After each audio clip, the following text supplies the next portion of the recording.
Bienvenidos a Antropología para Todos. En esta ocasión vamos a revisar cómo opera el Estado desde una perspectiva maquínica, es decir, desde la idea de máquina. Digamos que es una tradición muy larga el pensamiento, digamos que a través de dispositivos o a través de aparatos, esta representación del Estado como una gran maquinaria, como una serie de operaciones que funcionan de manera sistemática, engranada, de manera, digamos que pragmática. Es una representación muy recurrente dentro de la sociología, de tal manera que vamos a acercarnos un poquito a esta perspectiva. Sin embargo, antes de acercarnos, vamos a tratar de señalar, vaya, cómo concebimos estas operaciones. Primero, vamos a distinguirnos de otras operaciones o otro tipo de lecturas, concretamente la lectura positivista. En el caso del positivismo, sabemos que es una corriente filosófica del siglo XIX, de Augusto Comte, y está comprometida con lo que es medible, cuantificable, mesurable. Sin embargo, en este tipo de aproximación funciona, obviamente, y es lo que ha funcionado sobre todo dentro de los procesos de producción o el compromiso que tiene los procesos industriales de producción de mercancías, de producción de el avance científico al servicio del liberalismo económico, por ejemplo. Sabemos de este tipo de compromiso que tiene y cómo ha funcionado y cómo este tipo de pragmatismo ha operado dentro de este tipo de la lógica de producción concretamente capitalista. Podríamos explorar desde ahí la eficacia. Sin embargo, adolece o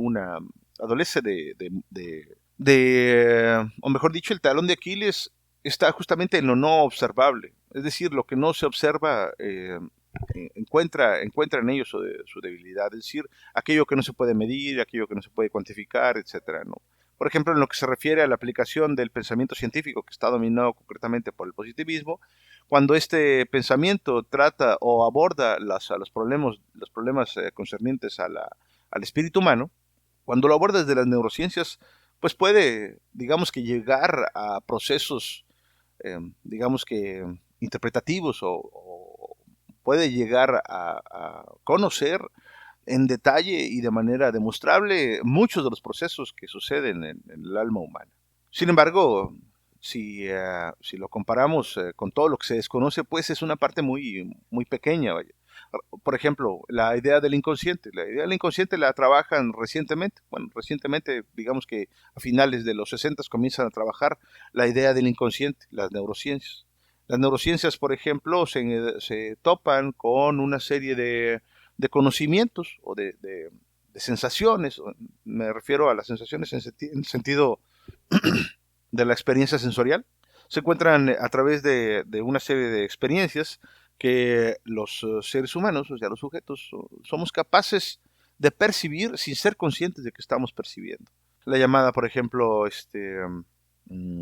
seducción subliminal, en donde se nos ofrecen mercancías y digamos que las reconocemos y las integramos somos sensibles sin darnos cuenta de que somos sensibles. Hay este tipo de reconocimiento y a ese tipo de reconocimiento se le atribuye como un conocimiento de carácter no consciente. Pues bien, ese tipo de aproximaciones digamos que son contempladas desde hace mucho tiempo desde otras corrientes no positivistas, es decir, desde otras corrientes ya se concebía o ya se pensaba que en las operaciones de la inconsciente más allá digamos que de la conciencia, ¿cómo explicarlo? Vaya. Es decir, se sabía o se había deducido que reconocemos información de nuestro entorno sin darnos cuenta de que reconocemos esa información. En la eh, en los textos, bueno, el psicoanálisis no dejará mentir, o sea, las exploraciones que se han hecho al respecto, pues dan cuenta amplia de este tipo de fenómenos. Y bueno, ¿cómo podemos distinguir estas dos corrientes, ¿vale? O mejor dicho, estas dos maneras de ver el mundo? Es decir, me refiero a la perspectiva positivista y a todas estas disciplinas que, digamos que de manera categórica y general, vamos a señalarlas como las no positivistas, que son otro tipo de aproximaciones que no necesariamente se basan en datos cuantitativos, en datos mesurables, observables. sino que se dan a través de otro tipo de representaciones. Bueno, un ejemplo clásico es el de la huella en la arena. La huella en la arena, por ejemplo, nos da la posibilidad de contemplar dos aproximaciones. Primero, podríamos ver si en una perspectiva, podríamos utilizar esta metáfora para explicar que la perspectiva positivista mediría el peso de la persona, o mejor dicho, trataría de contemplar el peso de la persona, es decir, los contenidos, trataría de medirlos, cuantificarlos, evaluarlos, checar densidades, etcétera, mientras que una perspectiva no positivista se va a analizar las cualidades del vacío que deja la huella. El vacío que deja la huella puede dar, por ejemplo, la idea de imaginar o especular sobre las características de eso que provocó esa onda nada sobre la playa. En este caso, si lo vemos como si fueran moldes de gelatina, por ejemplo, la perspectiva positivista necesitaría la gelatina para poder hablar de las características de la misma. Y sería muy precisa. Es decir, podría medir, por ejemplo, el peso, la densidad, la consistencia, la composición molecular, los colores, etcétera. Podrías, digamos que, ser muy preciso y muy exacto con aquello que ve. Pero, ¿qué tal si no se puede ver?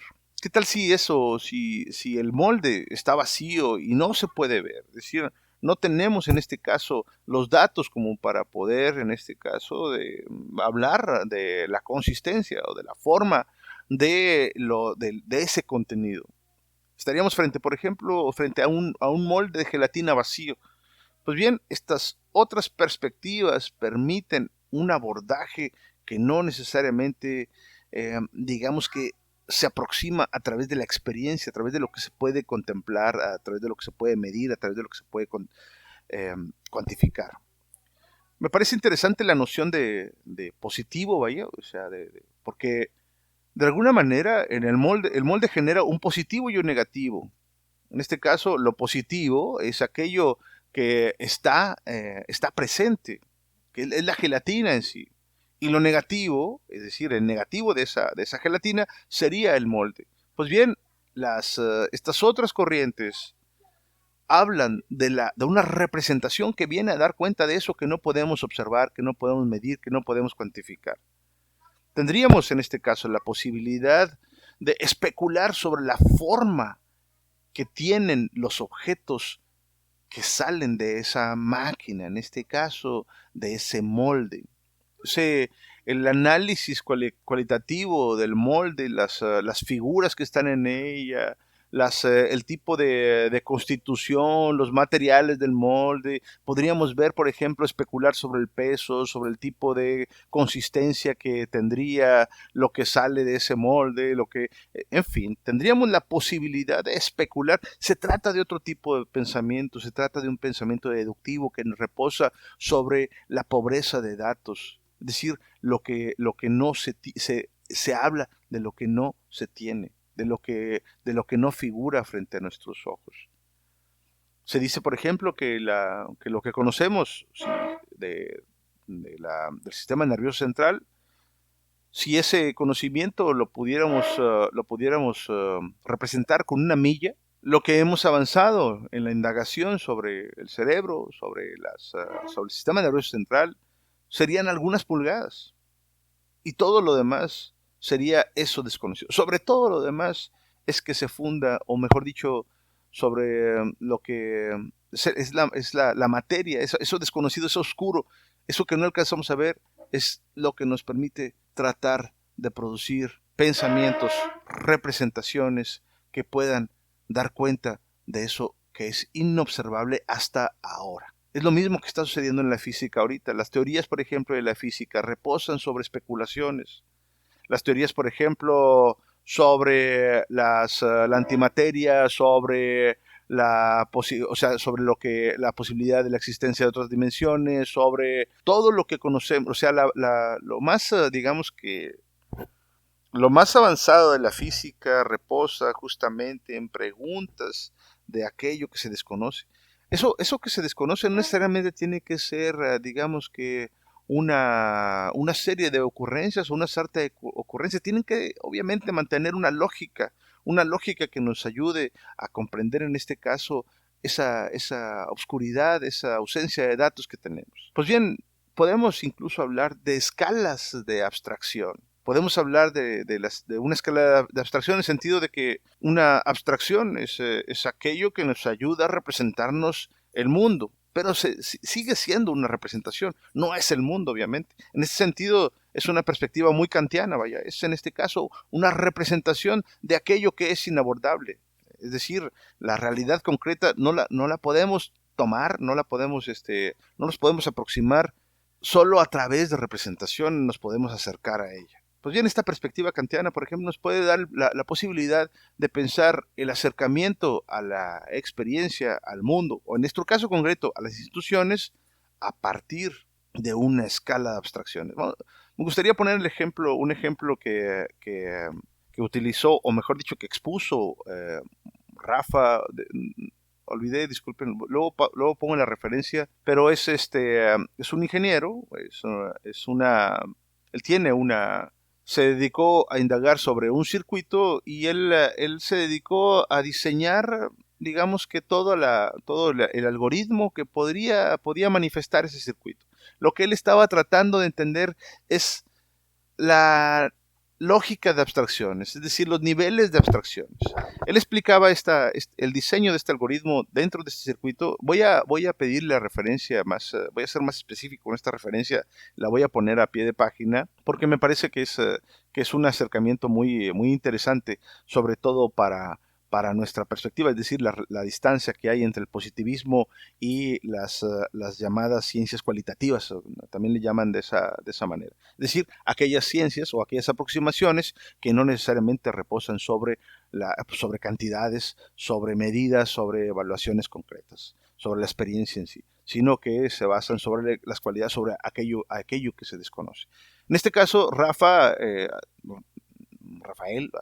no recuerdo sus apellidos, discúlpenme, él diseña o, o lleva a cabo la programación de este circuito y hablaba de niveles de abstracciones. En este caso, decía él, cuando estamos frente a nuestras computadoras, en este caso nuestras máquinas, nuestros teléfonos celulares, por ejemplo, vemos un primer nivel de abstracción. En este primer nivel de abstracción es, por ejemplo, lo que yo alcanzo a ver en mi pantalla.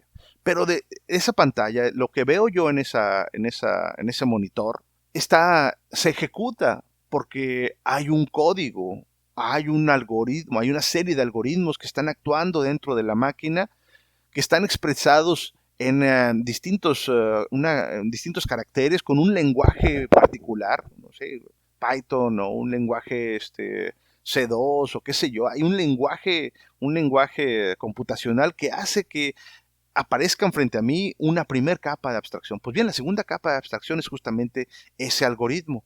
Ese algoritmo es el diseño que a través de un sistema, de un software, se lleva a cabo para que la máquina pueda entender el tipo de señales que tienen que aparecer en el monitor, o el tipo de comandos que tengo que ejecutar yo para interactuar, en este caso, con mi teléfono celular, por ejemplo. Pero, sin embargo, más allá de esa programación, hay otro nivel de abstracción, otra relación, en este caso, con la máquina. Esta otra relación, ese tercer nivel, ese tercer nivel son las operaciones concretas de la máquina, es decir, cantidades de voltaje, cantidades de amperajes, la temperatura de los circuitos, la composición de los circuitos, el tipo de materiales, si es silicio, si hay poliéster, si hay ácido, si hay total, hay una configuración interna que se da a nivel máquina, a nivel de operaciones concretas.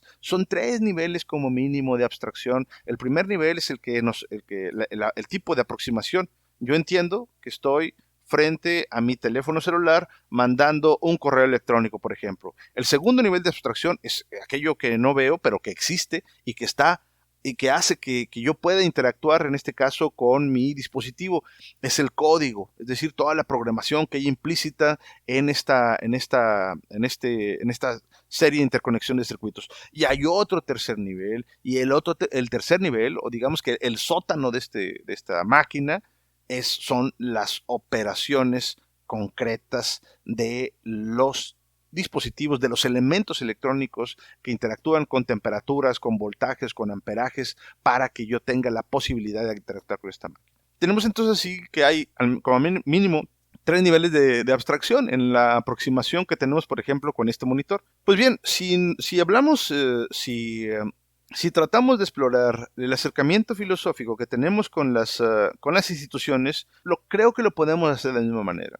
Es decir, podemos acercarnos con una lectura positiva, en este caso, medir cantidades, tiempos, calendarios, número de personas implicadas en una institución, cantidad de recursos, podemos verlo en términos cuantitativos, en operaciones concretas,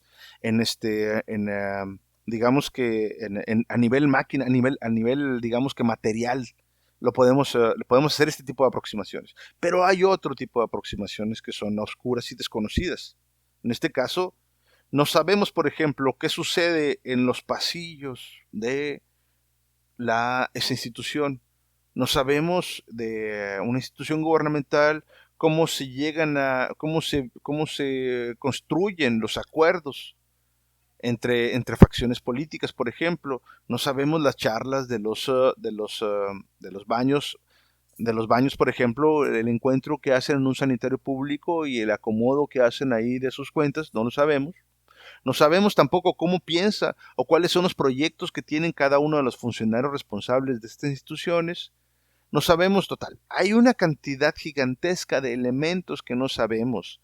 Comparada la cantidad de lo que sabemos con la cantidad de lo que desconocemos, la distancia entre esos dos polos es enorme y por lo tanto es necesario llevar a cabo o usar representaciones que nos ayuden a aproximarnos a las operaciones máquina, en este caso a las operaciones concretas que lleva a cabo el Estado con la población. Es por eso que creo que es posible utilizar representaciones de esta naturaleza. Para eso vamos a comenzar con el tipo de aproximación que hace Deleuze digamos que al Estado como una máquina, de operaciones. Después de esto, vamos a ver cómo estas operaciones pueden darnos la posibilidad de leer en concreto algunas operaciones gubernamentales. Bueno, para recapitular un poco, estamos hablando de de cómo el positivismo o este tipo es útil, nos ayuda, sí, nos da una aproximación, una lectura a través de la cantidades de medidas, de la observación de la experiencia, nos da la posibilidad de hacer una lectura, pero hay hay una oscuridad sobre la cual no podemos más que hacer especulaciones. Y en este caso estamos hablando de las huellas que deja la máquina. Es decir, si pensamos, si volvemos a la huella a la huella en la arena, pues bueno, imaginemos que pasa un tanque militar sobre la playa.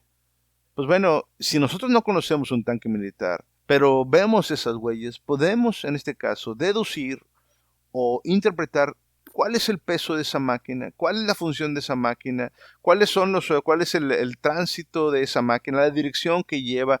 Podemos deducir una información de ese dispositivo a partir de lo que no conocemos. Bueno, esta es la primera aproximación que vamos a hacer y vamos a avanzar en cómo interpreta Deleuze o Deleuze, no sé, la pronunciación es un poco complicada. Vamos a ver cómo se aproxima a la idea de el Estado como una máquina y vamos a tratar de revisarla en operaciones concretas.